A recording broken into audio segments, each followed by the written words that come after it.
2024 बुधवार का दिन है आज। और क्यों विशेष है आज का दिन, इसमें बताऊंगा आपको।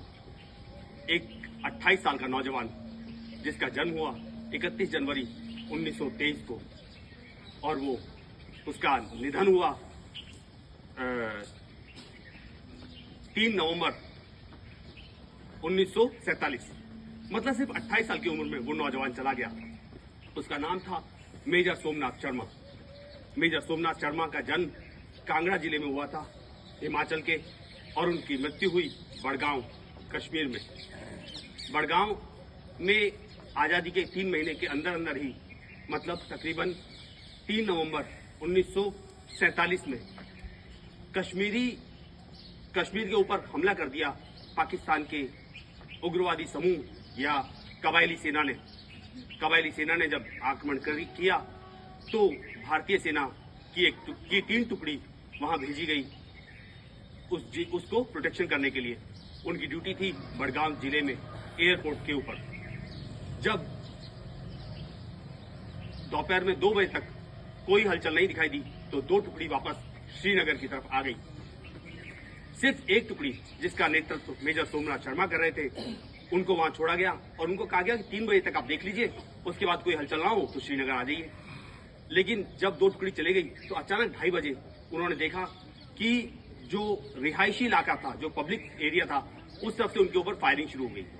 उस फायरिंग का उन्होंने जवाब नहीं दिया क्योंकि उनको ऐसा लगता था कि नागरिक इससे हार्म नहीं हो जाए, नागरिकों को परेशानी नहीं हो। और कुछ ही देर बाद उन्होंने देखा कि तकरीबन 700 कबायली सेना गुलमर्ग की तरफ से बड़गांव की तरफ आने लगी और उनकी संख्या सिर्फ 100 थी, सामने 700 कबायली और उसके अलावा और भी लोकल। धीरे धीरे वो फौज इतनी ज्यादा बढ़ने लगी कि उनके और दुश्मन के बीच में सिर्फ 50 और 70 गज की दूरी रह गई। लेकिन मेजर सोमनाथ शर्मा ने अपनी सीट नहीं छोड़ी, अपनी जगह नहीं छोड़ी और लगातार लड़ते रहे, लगातार।